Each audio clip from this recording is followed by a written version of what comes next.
On a notre artiste en lumière cet après-midi. C'est Tristan Gay qui est là. Salut Tristan!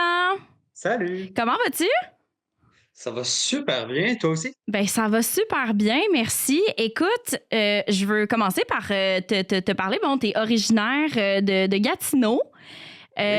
Puis je veux que tu nous parles un peu de toi, de ta passion pour la musique, ça part d'où, ta carrière également. Oh boy, ça part de loin en fait. Moi, quand j'avais environ 10 ans, je me suis mis à jouer de la batterie dans la chorale de mon école primaire. OK?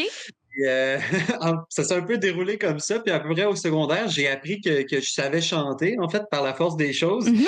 Et très rapidement, je me suis mis à apprendre la guitare et à écrire des chansons. Et quelques années plus tard, j'étais en fait dans l'équipe d'Isabelle Boulay à la voix en 2017. Mhm. Et ça m'a comme un peu donné le vent dans les voiles pour la suite, où j'ai eu la chance d'enregistrer mes propres chansons, de participer au Festival de la chanson de Granby, ma première place des arts, faire des spectacles un petit peu partout au Québec. Mhm. Et là, je m'apprête justement à lancer un deuxième EP sous peu, là, en fait, en début 2026. C'est fou comment ça passe vite le temps pour toi, j'imagine. Ça déboule. 100%, beaucoup de projets. Ouais, puis si je te ramène à la voix, en fait, justement, tu sais, c'est ça, tu es dans l'équipe d'Isabelle Boulay. T'as vécu ça comment, cette expérience-là? Ben, ça a été une super belle expérience. En fait, je pense que c'était un moment où justement je commençais et j'avais besoin de quelqu'un peut-être avec ce bagage-là pour me Mhm. dire que j'étais à la bonne place puis je faisais la bonne chose. Fait que je pense que ça m'a donné un bel élan là, finalement là. Puis tu sais, maintenant ça va faire tu sais, quasiment 9 ans de ça. Là, donc encore aujourd'hui, j'utilise ce carburant-là pour faire ce que je fais. Tu sais, fait que c'est beau. Ben oui, effectivement, puis on en a parlé au début de l'entrevue, mais écoute, tu viens de Gatineau, mais je sens vraiment que tu assumes vraiment ton identité francophone, puis que c'est quand même important 100%. pour toi, justement, le côté francophone. Comment tu sens quand même que tu gardes, tu sais, tes origines, mais à travers quand même le côté francophone? Tu sais, comment tu fais l'équilibre dans tout ça? Tu sais, parce que ça doit être difficile là, de ne pas se lancer dans un milieu anglophone. Ben, j'avoue que étant si près finalement de l'Ontario et tout ça, il y a beaucoup de mes amis finalement musiciens dans la région qui ont penché vers le côté anglophone, mais je me suis toujours dit depuis un jeune âge, là, depuis mes 18 ans, là, que tu sais, moi je rêve en français, je réfléchis en français, fait que je me verrais pas faire de la musique ou écrire des Mhm. chansons autrement, donc c'est vraiment naturel pour moi de le faire dans la langue de Molière, mettons, c'est important pour moi. Puis la culture québécoise, la culture francophone est super importante pour moi. Fait que je Ouais. suis content de pouvoir contribuer à quelque part à ça. Puis parlant de création, quand tu crées là, tu sais, ton processus, est-ce que tu commences par la musique, les textes? Est-ce que tu as un concept global? Est-ce que ça dépend des chansons? Comment ça se passe pour toi? En général, je dis souvent que pour moi, c'est quelque chose de ben, super thérapeutique au départ. Fait que je me laisse vraiment 100% aller quand j'écris. Puis j'essaie de pas trop réfléchir avant de me lancer. Finalement, je me plonge dans la musique, puis tranquillement, je laisse mon inconscient parler, puis je laisse sortir les mots. Et c'est souvent quand je termine une chanson que je réalise d'où ça vient, puis Ouais. ce que ça veut dire finalement. Puis clairement, je fais des liens avec ce que je vis. Tu sais, moi, dans la vie, je suis aussi, je travaille en travail social. Mhm. Fait que, il y a beaucoup d'histoires que j'entends à chaque jour, ça m'inspire beaucoup. Fait que autant les personnes que je rencontre que mes propres expériences personnelles aussi, je les mets en chanson, puis c'est quelque chose de super thérapeutique pour moi. Mhm. Puis si on parle un peu bon, de ce que tu as fait sur scène, entre autres, tu as fait des premières parties d'artistes majeurs, là, on va se le dire, comme Mhm. Ariane Moffat, tu as fait aussi Louis-Jean Cormier, Carquois. Comment tu as vécu ces moments-là d'être dans des premières parties de gros noms dans la musique québécoise? Ben, encore là, c'est quelque chose qui valide beaucoup, tu sais, de se dire que Mhm. tu partages la scène avec ces artistes-là que tu écoutes depuis que tu es tout jeune, c'est des inspirations pour moi. Fait que d'avoir cette chance-là, finalement, de faire mes chansons sur scène avec ces artistes-là, ça vaut beaucoup pour moi. Puis, tu sais, je continue à le faire. Tu sais, prochainement, en fait, je vais faire la première partie de d'autres artistes comme Marco Emma, que je trouve vraiment Ouais. intéressant, tu sais, puis qui m'inspire beaucoup. Fait que non, de partager la scène avec des artistes comme ça me donne du carburant pour continuer. Fait que c'est Ouais. vraiment cool.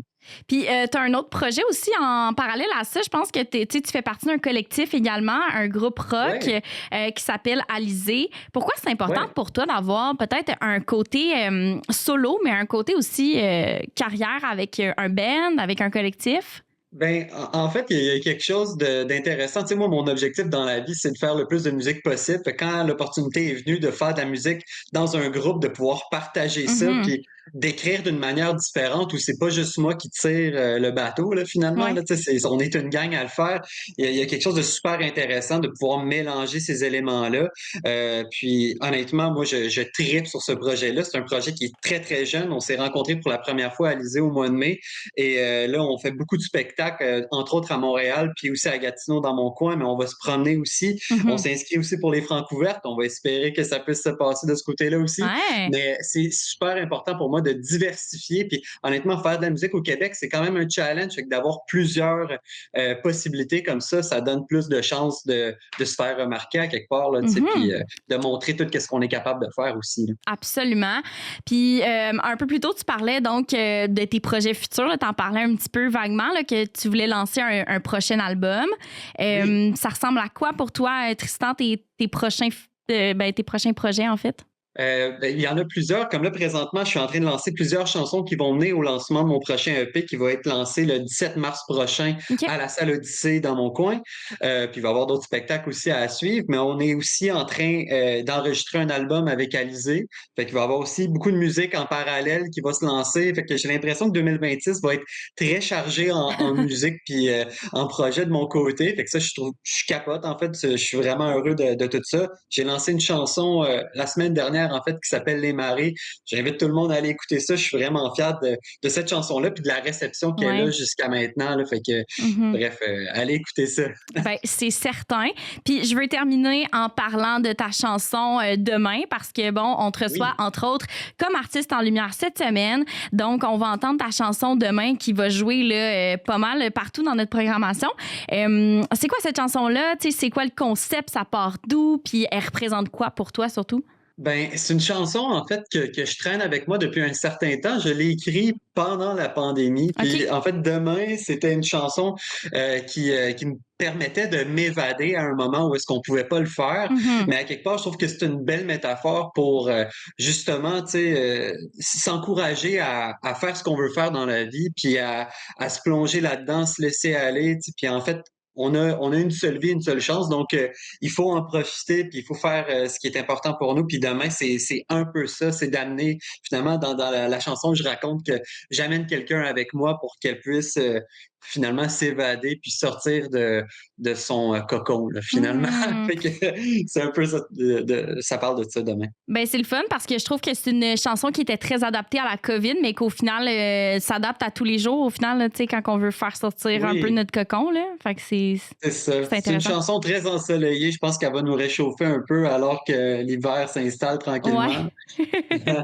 Ben écoute, Tristan, ça me fait vraiment plaisir de te jaser cet après-midi.